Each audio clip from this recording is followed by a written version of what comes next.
कहानी की शुरुआत होती है घने जंगल के बीचों बीच एक बड़ी नदी से, जहां जेफ नाम का एक आदमी अपने कुछ साथियों के साथ इसी नदी में आगे की तरफ बढ़ रहा होता है। ये लोग सांपों को पकड़कर उसे शहर में बेचा करते थे, लेकिन आज ये लोग जिस जगह सांप पकड़ने जा रहे थे वो जगह बहुत ज्यादा खतरनाक थी। यहाँ बोट का कैप्टन भी जेफ से कहता है कि जिस जगह तुम लोग जा रहे हो वो जगह श्रापित है और जहरीले सांपों से भरी हुई है, और मैंने सुना है कि वहाँ क्रिम्सन नाम का एक बहुत ही बड़ा एनाकोंडा रहता है। जो भी उस जगह पर जाता है वो एनाकोंडा उसे मार देता है। लेकिन जेफ मुस्कुराते हुए बोट के कैप्टन से कहता है कि बस तुम मुझे वहां तक पहुंचा दो, वहां तुम्हें तुम्हारे पैसे मिल जाएंगे और तुम अपनी बोट को लेकर वापस आ जाना। जेफ सांपों को पकड़ने का एक एक्सपर्ट शिकारी था और आज जेफ खास उस क्रिम्सन एनाकोंडा को पकड़ने के लिए इस जंगल में आया था। कुछ देर बाद ये लोग उस जगह तक पहुंच जाते हैं और यहाँ बोट का कैप्टन जेफ से ज्यादा पैसे मांगने की डिमांड करता है, क्योंकि ये एक बहुत खतरनाक जगह थी और यहाँ तक किसी को पहुंचाना एक बहुत ही बड़ा रिस्की काम था। जेफ भी इनकार नहीं करता और वो जेब से पैसे निकालकर उसे दे देता है। लेकिन जैसे ही बोट का कैप्टन पैसे लेने के लिए दोनों हाथ आगे बढ़ाता है, तब जेफ जानबूझकर पैसे नीचे गिरा देता है, जिसे खुशी खुशी बोट का कैप्टन उठाने लगता है। पैसे उठाने के बाद जब वो मुस्कुराते हुए जेफ की तरफ देखता है, तब जेफ उसके गले में चाकू घोंपकर उसे मार देता है और बेरहमी से उसका गला काट कर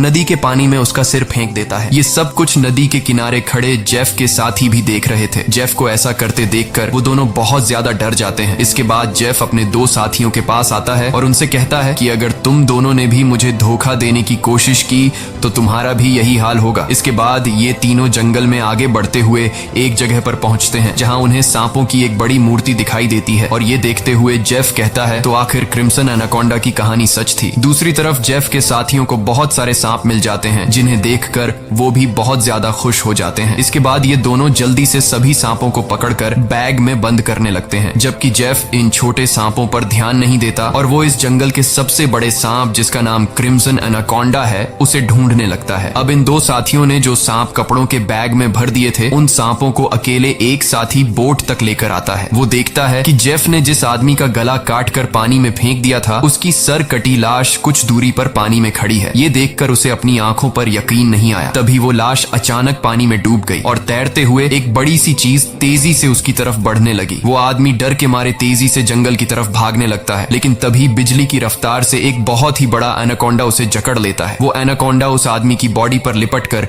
उसकी हड्डियां तोड़ देता है और अपना बड़ा सा मुंह खोलकर उसे खाने लगता है। दूसरी तरफ हम उस आदमी के दूसरे साथी को देखते हैं, जो सांपों से भरे एक बैग को लेकर जंगल में आगे की तरफ बढ़ रहा होता है। तभी वो अचानक एक जगह पर रुककर कुछ ऐसा देख लेता है जिससे वो बहुत ज्यादा डर जाता है। असल में उसने उसी बड़े एनाकोंडा की बॉडी को रेंगते हुए देख लिया था। जैसे ही वो एनाकोंडा एक पेड़ पर चढ़ रहा था, तो उसके पेट को देखकर साफ लग रहा था कि उसने किसी इंसान को जिंदा निगल लिया है। अब इससे पहले कि वो आदमी अपनी जान बचाकर भाग पाता, तभी वो एनाकोंडा उसके साथी की लाश को उगल देता है। इसके बाद वो सांप उस आदमी को भी पकड़ लेता है। वो सांप उस आदमी को जकड़कर जोर से दबाता है और पेड़ से लिपटकर उस आदमी को भी खाने लग जाता है। ये सब कुछ ही दूर से जेफ भी देख रहा होता है और ये देखकर जेफ अपने साथी को बचाने के बजाय खुश हो रहा था, क्योंकि जेफ भी यही चाहता था कि कोई उस सांप का चारा बन जाए और जब चारे को खाते समय सांप का ध्यान भटक जाए, तब जेफ सांप को बेहोश करके मार दे। इसके बाद जेफ अपना शॉटगन निकालकर सांप को बेहोश करने ही वाला था कि तभी अचानक जंगल के सभी जानवर और बर्ड्स शोर मचाने लगे, जिनकी आवाज सुनते हुए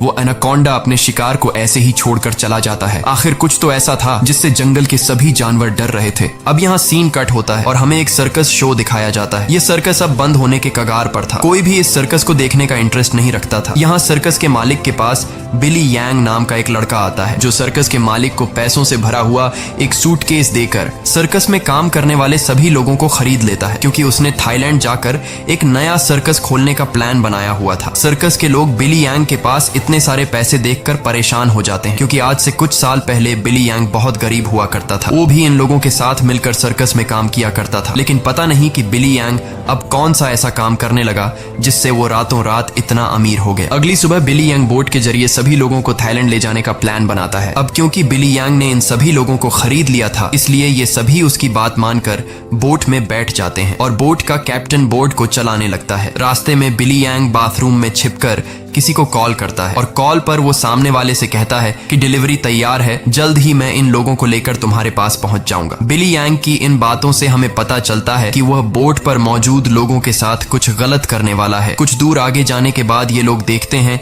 कि आगे का रास्ता बंद है, जहां लकड़ी और कई सारे कंटेनर्स रखकर किसी ने रास्ता रोक दिया था। तब बोट का कैप्टन कहता है कि हम दूसरे रास्ते से जा सकते हैं, लेकिन उस रास्ते से जाते हुए हमें थाईलैंड पहुंचने में बहुत टाइम लगेगा। इसलिए बिली यांग को कैप्टन का आइडिया पसंद नहीं आता। वो कैप्टन को धमकी देता है कि जो भी हो हमें वक्त पर थाईलैंड पहुंचना है, क्योंकि वहां हमारा शो है जिसके पैसे मैं एडवांस ले चुका हूं। अगर हमने शो नहीं किया तो हम बर्बाद हो जाएंगे। कैप्टन कहता है कि अगर तुम लोग लंबे रास्ते से नहीं जाना चाहते तो फिर हमारे पास यही एक रास्ता है। वह कहता है कि हम इन सारी चीजों को बॉम्ब से उड़ा देंगे और अपना रास्ता बनाकर यहाँ से निकल जाएंगे। बिली यांग को कैप्टन की बात ठीक लगती है और वो इसके लिए तैयार हो जाता है, लेकिन उन्हें पता नहीं था कि ये लोग कितनी बड़ी गलती करने जा रहे हैं। इसके बाद ये लोग कंटेनर्स के पास बॉम्ब रखते हैं और फिर उन्हें रिमोट से उड़ा देते हैं। ऐसा करने से उनका रास्ता तो साफ हो गया, लेकिन धमाके की वजह से ढेर सारे सांप उनके बोट पर गिर जाते हैं, क्योंकि उन सभी कंटेनर्स में सांप भरे थे। डर के मारे ये लोग यहाँ वहां भागने लगते हैं। अब पूरी बोट सांपों से भर चुकी थी और ये सांप बोट पर मौजूद लोगों को डसने लगते हैं। यहाँ लेनी नाम की एक लड़की समझदारी से काम लेते हुए पाइप के जरिए प्रेशर से पानी खोल देती है और अपने आसपास जितने भी सांप होते हैं सबको बोट से नीचे पानी में गिरा देती है। बिली यांग डर के मारे बोट के बाथरूम में छिप जाता है, लेकिन तभी अचानक बाथरूम की छत टूट जाती है और बहुत सारे सांप बिली यांग के ऊपर गिर जाते हैं। उनसे बचने के लिए वह नदी में कूद जाता है और तैरते हुए किनारे तक पहुंचता है, लेकिन वहां पर भी एक किंग कोबरा उसके सामने आ जाता है। अब इससे पहले कि वो किंग कोबरा बिली को काट पाता, तभी कोई आदमी सांप पर पैर रखकर उसे कुचल देता है और बिली यांग की जान बचा लेता है। यह इंसान कोई और नहीं बल्कि जेफ था। अब जेफ ने बिली की जान बचाई थी, इसलिए बिली उसे अपने बोट पर ले आता है। जेफ यहाँ सभी से झूठ कहता है कि मैं एक वाइल्ड एक्सप्लोरर हूँ और एक एक्सीडेंट की वजह से यहाँ जंगल में फंस गया हूँ। सर्कस के एक आदमी जिसका नाम जियाओ है, उसके कान में तेज दर्द होने लगता है। दर्द इतना ज्यादा था कि वह नीचे गिर जाता है। जब जेफ उसके कान में गौर से देखता है तो उसे पता चल जाता है कि जियाओ के कान में तकलीफ क्यों हो रही है। इसके बाद जेफ अपनी उंगली पर एक कट लगाकर उसे जियाओ के कान के पास ले जाता है और तभी जियाओ के कान से एक पतला जहरीला सांप निकलकर जेफ की उंगली को काट देता है, लेकिन सांप के काटने के बावजूद जेफ को कुछ नहीं होता और वह उस पतले सांप को पानी में फेंक देता है। ये देखकर लेनी बहुत हैरान हो जाती है और सोचने लगती है कि आखिर सांप के काटने के बाद भी जेफ पर जहर का असर क्यों नहीं हुआ। लेनी भी सांपों के बारे में जानकारी रखती थी। वह जानती थी कि एक सांप के जहर से इम्यून होने के लिए इंसान को बहुत सारा सांप का जहर अपने शरीर में डालना पड़ता है, तब जाकर उस इंसान पर सांप के जहर का असर नहीं होता। ये सारी चीज वह बिली यांग को भी बताती है और कहती है, मुझे जेफ ठीक नहीं लग रहा। तुमने भी देखा कि सांप ने उसे उंगली पर काटा, लेकिन जेफ को कुछ नहीं हुआ। लेकिन बिली यांग लेनी की बातों पर ध्यान नहीं देता और कहता है कि हमें जेफ का शुक्रिया अदा करना चाहिए, क्योंकि उसने मेरी और हमारे एक साथी की जान बचाई है। दूसरी तरफ जेफ इस बोट के कैप्टन से मिलता है। जेफ बोट के कैप्टन को ढेर सारे पैसे देकर एक नक्शा दिखाता है और बोट के कैप्टन से कहता है कि अगर तुमने मुझे नक्शे पर बताई गई जगह पर पहुंचाया तो मैं वहां पहुंचकर तुम्हें और भी ढेर सारे पैसे दूंगा। कैप्टन उस जगह का नाम सुनते ही बंदूक उठाकर जेफ पर तान देता है। वह कहता है कि अगर दोबारा तुमने वहां जाने की बात की तो मैं तुम्हें गोली मार दूंगा। दरअसल कैप्टन भी उस जगह के बारे में जानता था कि वहां एक बहुत ही खतरनाक क्रिम्सन नाम का एनाकोंडा रहता है। यह सुनकर जेफ वहां से चला जाता है। कैप्टन बोट में बैठकर मछलियां पकड़ने लगता है, लेकिन तभी हम देखते हैं कि कैप्टन जिस फिशिंग रॉड से मछलियां पकड़ रहा था वह फिशिंग रॉड नीचे से कोई जोर से खींचता है, जिसकी वजह से वह फिशिंग रॉड कैप्टन के हाथ से छूटकर नीचे गिर जाती है। अब कैप्टन उस फिशिंग रॉड को उठाने के लिए नीचे झुकता है, लेकिन तभी उसे कोई पानी में नीचे खींच लेता है। दरअसल कैप्टन को किसी और ने नहीं बल्कि जेफ ने पानी में नीचे खींचा था। कैप्टन को मारने के बाद जेफ कैप्टन की बॉडी को उस जंगल में मौजूद एनाकोंडा को बुलाने के लिए चारे के तौर पर इस्तेमाल करता है। कुछ देर बाद सभी कैप्टन को ढूंढने लगते हैं, लेकिन बोट का कैप्टन उन लोगों को कहीं पर भी नहीं मिलता। लेनी को जेफ पर शक होने लगता है कि कहीं जेफ ने उसे मार तो नहीं दिया। वह जेफ से पूछती है कि कैप्टन कहाँ है, लेकिन जेफ कहता है कि मुझे कैप्टन के बारे में कुछ भी नहीं पता। वह यह भी कहता है कि यह जंगल है, यहाँ इंसानों का गायब होना आम बात है। तभी अचानक पूरे जंगल में एक अजीब सा शोर छा जाता है। जंगल के सभी परिंदे और जानवर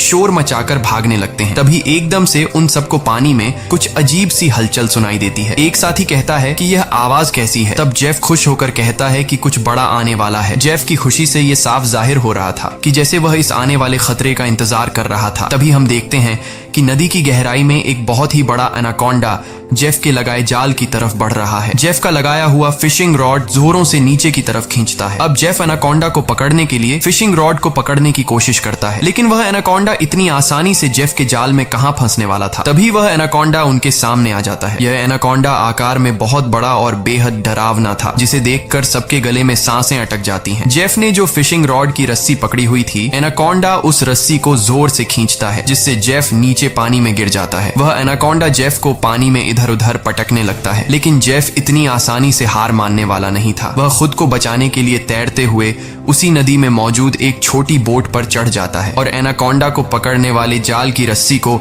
उसी बोट से बांध लेता है। अब वह बोट पर खड़े होकर एक नुकीले औजार से उस एनाकोंडा पर वार करता है, लेकिन उस वार से एनाकोंडा पर कुछ ज्यादा असर नहीं होता। एनाकोंडा जेफ को पकड़ लेता है। वह एनाकोंडा जेफ के साथ साथ उस बोट के ऊपर लिपटकर नीचे पानी में डुबो देता है। दूर खड़े ये लोग यह सब कुछ देख रहे थे और उन्हें लगता है कि जेफ मारा गया, लेकिन अगले ही पल जेफ तैरता हुआ पीछे से वापस बोट में आ जाता है। ये देखकर सभी लोग हैरान रह जाते हैं। अब जेफ फिर से पानी में एनाकोंडा ढूंढने लगता है, लेकिन उसे नहीं पता था कि एनाकोंडा अब पानी में नहीं बल्कि उसके पीछे बोट की छत पर है। एनाकोंडा सबके सामने अपने मुंह से कैप्टन की बॉडी को उगल देता है। ये देखकर बोट पर सभी लोग बहुत डर जाते हैं। ये लोग एनाकोंडा से खुद को बचाने के लिए इधर उधर भागने लगते हैं। वह एनाकोंडा कमरे में बंद सर्कस के 2 साथियों को मारने ही वाला था कि तब भी पीछे से जेफ हाथ में एक नुकीला औजार लिए एनाकोंडा पर हमला कर देता है, जिससे एनाकोंडा और भी ज्यादा गुस्सा हो जाता है और अब एनाकोंडा जेफ की तरफ बढ़ने लगता है। लेकिन जेफ एनाकोंडा से खुद को बचाते हुए उससे छिप जाता है, मगर एनाकोंडा भी जेफ का पीछा नहीं छोड़ता।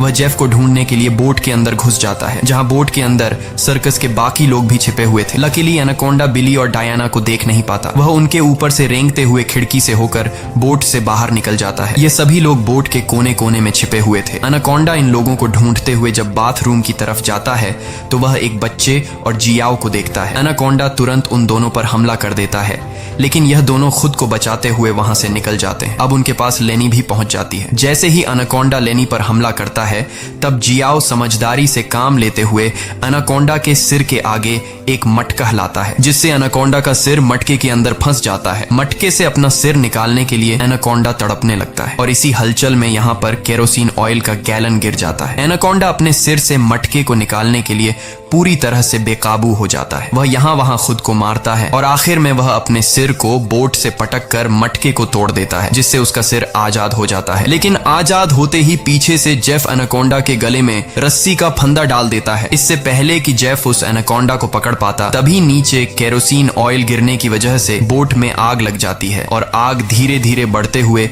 बोट में रखे बमों तक पहुंच जाती है, जिससे बोट में ब्लास्ट होने लगते हैं। तभी बोट में एक बहुत ही बड़ा ब्लास्ट होता है। अब बोट पर मौजूद सभी लोग खुद को बचाने के लिए पानी में कूद जाते हैं, लेकिन जेफ ने एनाकोंडा के गले में रस्सी बांधी थी, जिस वजह से वो भाग नहीं पाता और आग में जलकर मर जाता है। ये लोग जैसे तैसे तैरते हुए नदी के किनारे तक पहुंच जाते हैं। जहाज को जलता देखकर बिली यांग रोने लगता है। वह इस वजह से रोता है कि ये लोग अब समय पर थाईलैंड नहीं पहुंच पाएंगे। सर्कस के बाकी लोग बहुत ज्यादा डरे हुए थे, क्योंकि ये सभी जंगल के बीचों बीच थे और अब उनके पास वापस जाने के लिए बोट भी नहीं था। लेनी समझ चुकी थी कि इन सब का जिम्मेदार जेफ है। उसने इनके जहाज को एक जाल के तौर पर इस्तेमाल किया। वह जेफ से कहती है, अगर तुमने ऐसा न किया होता तो यह इतना बड़ा खतरा हम पर न आता। जेफ जवाब में कहता है कि तुम लोग जानते भी हो कि इस एक एनाकोंडा की कीमत कितनी है। अगर तुम लोगों ने इसे पकड़ने में मेरा साथ दिया होता तो आज हम सब करोड़पति होते। पैसों का नाम सुनते ही बिली यांग की आंखें चमक उठती हैं। वह थाईलैंड जाने का प्लान कैंसिल कर देता है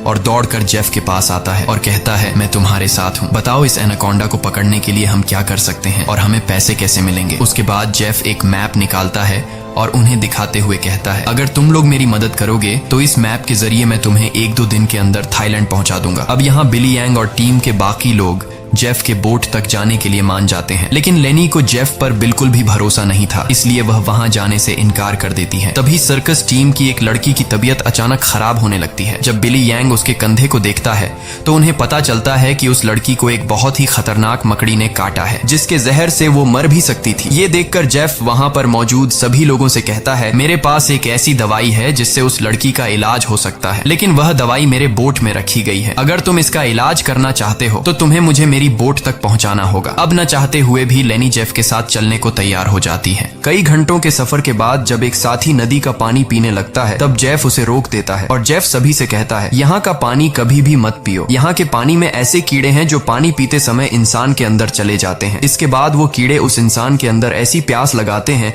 कि वो पानी पीते पीते खुद को नदी में डुबाकर मार देता है। रास्ते में इन लोगों को भूख लग जाती है। तब जेफ पास के पत्थरों से एक सांप पकड़ता है और फिर ये लोग सांप का जहर निकालकर उसे पकाते हैं और उसे खाकर गुजारा करते हैं। इसके बाद ये लोग फिर से अपना सफर जारी रखते हैं। कुछ देर बाद रात हो जाती है। रात को ये लोग पहाड़ के एक सुरंग में रुकते हैं जहाँ ये लोग आग जलाते हैं और जेफ साइड पर बैठा अपनी मैप पर बने हुए एनाकोंडा को देख रहा था। जेफ उस समय के बारे में सोचता है जब वो एनाकोंडा उसके सामने आया था। वो एनाकोंडा जेफ को मारने ही वाला था, लेकिन जेफ समझदारी से काम लेते हुए एक लकड़ी की बॉक्स में खुद को छुपा देता है। वो बॉक्स एक ढलान में रखी हुई थी, इसलिए जेफ बॉक्स को धक्का देकर रगड़ते हुए नीचे नदी तक पहुंच जाता है। अब जेफ इस बॉक्स से खुद को निकालने की कोशिश तो करता है, लेकिन बदकिस्मती से जेफ उस बॉक्स में हमेशा के लिए बंद हो गया और काफी समय तक जेफ उसी बॉक्स में फंसा रहा। इसके बाद ये लोग आते हैं। इन लोगों ने रास्ता खोलने के लिए डायनामाइट लगाकर कंटेनर तोड़ दिए, जिसमें से जेफ बाहर निकल गया और उनके साथ मिल गया। सीन फिर से प्रेजेंट में आता है जहां जेफ इस मैप को देख रहा था। तभी बिली यांग उसके पास आता है और कहता है, तुम उसी एनाकोंडा को पकड़ना चाहते हो ना? जेफ कहता है, हाँ, ये एक बहुत ही बड़ा एनाकोंडा है। एक ऐसा एनाकोंडा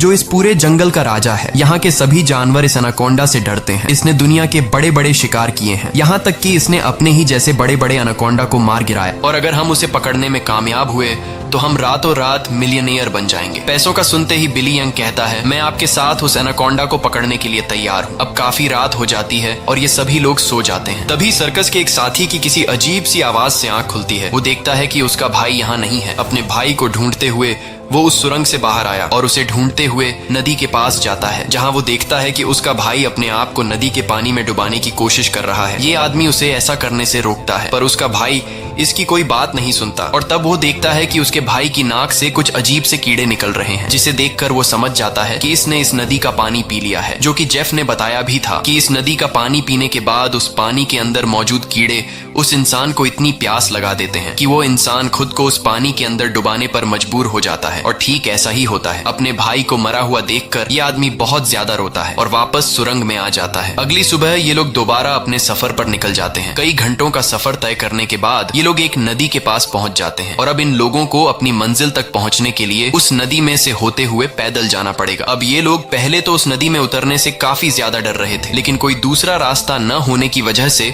मजबूरन इन लोगों को उस नदी में उतरना पड़ता है। थोड़ा ही आगे जाने के बाद अचानक एक लड़का नीचे की तरफ इशारा करता है और हम देखते हैं कि इन लोगों को एक बड़े एनाकोंडा ने चारों तरफ से घेर लिया है। इनका एक साथी जिसका भाई रात को ही मरा था, वह डर के मारे सबके पीछे आ रहा था, लेकिन तभी पीछे से एक बड़ा एनाकोंडा उस पर हमला कर देता है और उसे बुरी तरह से जकड़ लेता है। लेनी उसकी मदद करने के लिए आगे बढ़ती है, पर वह ज्यादा कुछ नहीं कर पाती क्योंकि उसके पहुंचने से पहले ही एनाकोंडा उस आदमी की हड्डियों को तोड़ चुका था और फिर वह एनाकोंडा उस आदमी को अपने साथ पानी में डुबा देता है। अब ये लोग अपनी जान बचाने के लिए नदी में आगे की तरफ भागने लगते हैं। कुछ देर बाद आखिर ये सब लोग जेफ की बोट तक पहुंच जाते हैं, जहां जेफ अपने वादे के मुताबिक उन लोगों को उस लड़की के लिए एंटीडोट दे देता है जिसे कंधे पर जहरीली मकड़ी ने काटा था। अब यहाँ से थाईलैंड की जमीन भी काफी करीब थी और ये सभी थाईलैंड जाने के लिए निकलते हैं, लेकिन तभी जेफ उन लोगों को रोक देता है। दरअसल जेफ इसलिए इन लोगों को इस जगह पर लाया था ताकि वो इन लोगों को चारे की तरह इस्तेमाल कर सके। जेफ उन सब लोगों से कहता है कि मैं तुम सब लोगों को वादे के मुताबिक सही सलामत यहाँ तक ले आया हूँ, लेकिन अब तुम लोगों को भी अपना वादा पूरा करना होगा, तुम्हें मेरी मदद करनी होगी। तब वो छोटा बच्चा जेफ से कहता है कि अगर तो तुम्हारी ये मदद उस एनाकोंडा से जुड़ी है तो हम तुम्हारी कोई मदद नहीं करेंगे। इनकी ये बातें सुनते ही जेफ अपनी बंदूक निकाल लेता है और बिली यांग भी चाकू निकालकर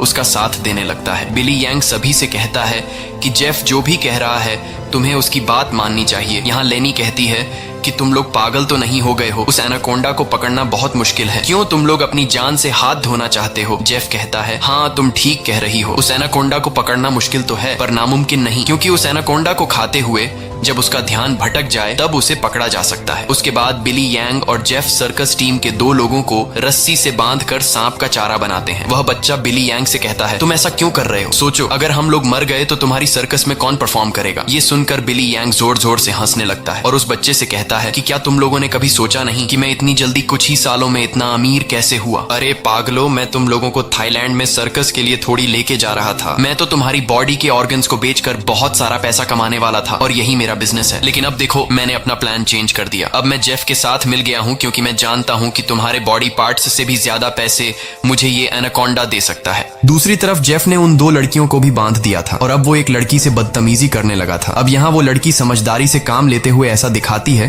कि वो जेफ का साथ देना चाहती है। जेफ उसकी चाल को समझ नहीं पाता। वो लड़की जेफ के करीब आकर जेफ के बालों में हाथ मारने लगती है और मौका मिलते ही वो लड़की जेफ की पॉकेट से गन निकालकर जेफ पर तान देती है। अब वो लड़की जैसे ही जेफ को शूट करती है तो बंदूक से गोली नहीं चलती क्योंकि उसको बंदूक का लॉक खोलना नहीं आ रहा था। अब जेफ गुस्से में आकर उससे बंदूक छीन लेता है और उसी लड़की पर तान कर उसे मारने ही वाला होता है कि तब तक लेनी ने भी खुद को आजाद कर लिया था और वो एक शीशे के नुकीले टुकड़े से जेफ के पेट पर वार करती है। अब जेफ लेनी को धक्का देकर पीछे धकेल देता है, लेकिन तब वो दूसरी लड़की भी जेफ पर हमला कर देती है और पीछे से लेनी भी जेफ से बंदूक छीनने की कोशिश करती है। इसी हाथापाई में गोली चलने की आवाज आती है, लेकिन पता नहीं चल पाता कि ये गोली किसको लगी। दूसरी तरफ हम उन दो लोगों को देखते हैं जिन्हें बिली यांग ने एनाकोंडा के लिए चारा बनाया था। वो दोनों बेचारे डर के मारे तड़प रहे होते हैं। कुछ देर बाद एक बड़ा सा एनाकोंडा उन दोनों को खाने के लिए धीरे धीरे उनकी तरफ बढ़ने लगता है, जबकि दूर खड़ा बिली यांग मजे से ये सारा नजारा देख रहा था। बिली यांग इंतजार में था कि कब वो एनाकोंडा उन पर हमला करेगा और मैं रस्सी को खींचकर उस एनाकोंडा को पकड़ लूंगा। लेकिन वो ये नहीं जानता था कि जहां पर वो खड़ा है ठीक उसके ऊपर से एक दूसरा एनाकोंडा उस पर हमला करने के लिए आगे बढ़ रहा है। अब इससे पहले कि बिली यांग उस एनाकोंडा को देख पाता, वो एनाकोंडा उसके काफी करीब पहुंच जाता है और वो एनाकोंडा बिली यांग पर हमला करके उसे अपने साथ उठाकर ले जाता है और तब बिली यांग के हाथ से रस्सी छूट जाती है, जिससे एनाकोंडा का चारा बने हुए दो लोगों को जाल कवर कर लेता है, जिससे उनकी जान बच जाती है। दूसरी तरफ जेफ उस लड़की को मारने की कोशिश करता है, लेकिन लेनी पीछे से आकर जेफ को एक बड़ी लकड़ी से सिर पर मारकर बेहोश कर देती है। जेफ के बेहोश होते ही ये दोनों भागते हुए अपने दो साथियों के पास पहुंच जाती हैं और उन्हें जाल से आजाद कर लेती हैं। लेकिन बदकिस्मती से जेफ को होश आ गया था और वो उनकी तरफ बढ़ने लगा, लेकिन तभी एक बड़ा सा एनाकोंडा आकर जेफ को ले जाता है। ये लोग अब जल्दी से यहाँ से निकलने की तैयारी करते हैं, लेकिन उनकी एक साथी चलने के लायक नहीं थी क्योंकि जेफ और उन लड़कियों के बीच हाथापाई के दौरान जो गोली चली थी वो गोली उस लड़की को लगी थी। कुछ देर बाद वो लड़की उनकी नजरों के सामने दम तोड़ देती है। अब बचे हुए तीन लोग अपनी जान बचाने के लिए जेफ की बोट में बैठकर नदी से होते हुए यहाँ से निकलने लगते हैं, लेकिन तभी पीछे से जियाओ को कोई चीज लगती है। जब वो कंधे से उस चीज को उतार कर देखता है तो उसे पता चलता है कि ये एक बेहोशी वाला इंजेक्शन है। कुछ ही सेकंड बाद जियाओ बेहोश हो जाता है और जियाओ को बेहोश करने वाला कोई और नहीं बल्कि जेफ ही था, यानी उस एनाकोंडा के हमले से भी वो बच गया था और उसने एनाकोंडा का सिर काटकर उसे मार दिया था। अब जेफ उन तीनों को पकड़कर एनाकोंडा के चारे के लिए बांध देता है और उनके चारों तरफ तेज धार वाली लोहे की तार बांध देता है और साथ में वहां पर खून भी छिड़क देता है, जिसके बाद वो उनके जाल की रस्सी को पकड़कर यहाँ से कुछ दूर खड़ा हो जाता है। कुछ देर बाद कई सारे एनाकोंडास खून को सूंघते हुए उन तीनों की तरफ बढ़ने लगते हैं। ये तीनों बहुत ज्यादा डरे हुए होते हैं और उनको अपनी मौत आंखों के सामने नजर आ रही होती है। ये सभी एनाकोंडास उन तीनों को मारने के लिए उनके काफी करीब पहुंच जाते हैं, लेकिन तभी एक बार फिर से जंगल के सभी जानवर शोर मचाकर भागने लगते हैं और यहाँ पर मौजूद सभी एनाकोंडास भी किसी को देखकर एक एक करके भागने लगते हैं। लेकिन एक एनाकोंडा अभी भी उन तीनों को मारने के लिए रुका हुआ था, पर तभी वहां पर क्रिम्सन एनाकोंडा आ जाता है और वो उस अकेले रुके हुए सांप पर हमला करके उसे एक ही झटके में मार देता है। यहाँ हम उस क्रिम्सन एनाकोंडा को अच्छी तरह से देख पाते हैं, जो साइज में बहुत ही ज्यादा बड़ा और खतरनाक था, जिसे देखकर ये तीनों बहुत ज्यादा डर जाते हैं। लेकिन दूर खड़ा जेफ क्रिम्सन एनाकोंडा को देखकर बहुत खुश होता है। वो एनाकोंडा उन तीनों से लिपटकर अपना बड़ा सा मुंह खोलकर उन तीनों को खाने ही वाला था कि तभी जेफ जाल की रस्सी छोड़ देता है, जिसमें वो एनाकोंडा फंस जाता है। ये एनाकोंडा अपने आप को छुड़ाने के लिए तड़पने लगता है। वो काफी जोर लगाकर खुद को आजाद करने की कोशिश करता है, लेकिन जब वो आजाद नहीं हो पाता तब वो अपने तेज नुकीले दांतों से जाल की रस्सी काटकर खुद को आजाद कर लेता है। लेकिन अभी भी जाल की रस्सी उसके बॉडी में फंसी हुई थी, इसलिए जेफ रस्सी को मजबूती से पकड़कर उसे पकड़ने की कोशिश करता है, पर जेफ एनाकोंडा की ताकत का मुकाबला कहां कर सकता था। जेफ उसे पकड़ने की कोशिश में दो पेड़ों के बीच फंस जाता है और अब वो उन पेड़ों से बाहर निकल नहीं पाता और मौके का फायदा उठाते हुए वो क्रिम्सन एनाकोंडा जेफ की तरफ बढ़ने लगता है और जेफ को पकड़कर बुरी तरह से जकड़ने लगता है। ये तीन लोग भी अपनी आंखों से ये सारा नजारा देख रहे थे और डर के मारे जल्दी जल्दी से खुद को छुड़ाने की कोशिश करते हैं, क्योंकि उन्हें पता था कि जेफ के बाद उनकी बारी है। ये लोग खुद को छुड़ाने का हर मुमकिन तरीका अपनाते हैं, लेकिन ये लोग उस जाल से निकल नहीं पाते। तभी वो छोटा लड़का अपने आप को बचाने के लिए अपने दांतों से जाल की रस्सी काटने में लग जाता है और काफी कोशिश के बाद वो रस्सी का कुछ हिस्सा काट लेता है। अब थोड़ी ही रस्सी बची थी, इसलिए वो अपने दांतों की पूरी ताकत लगाकर रस्सी को काटने लगता है, जिससे उसके दांतों से खून आने लगता है। यहाँ क्रिम्सन एनाकोंडा जेफ को बुरी तरह से जकड़ लेता है और वो जेफ को दबाकर उसकी हड्डियां तोड़ने लगता है, जिसके बाद वो क्रिम्सन एनाकोंडा जेफ को भी जिंदा निगल लेता है। दूसरी तरफ वो बच्चा अपने दांतों से रस्सी तोड़ने में कामयाब हो जाता है और वो उन दोनों को भी आजाद कर लेता है और ये लोग नदी की तरफ भागने लगते हैं। लेकिन जेफ को मारने के बाद अब वो क्रिम्सन एनाकोंडा उनके पीछे पड़ जाता है। ये दोनों एक पेड़ के पीछे छिप जाते हैं, जबकि वो बच्चा एक लकड़ी के बॉक्स के अंदर खुद को छिपा लेता है, पर एनाकोंडा उसे देख लेता है और अब वो एनाकोंडा धीरे धीरे उस बच्चे की तरफ बढ़ने लगता है।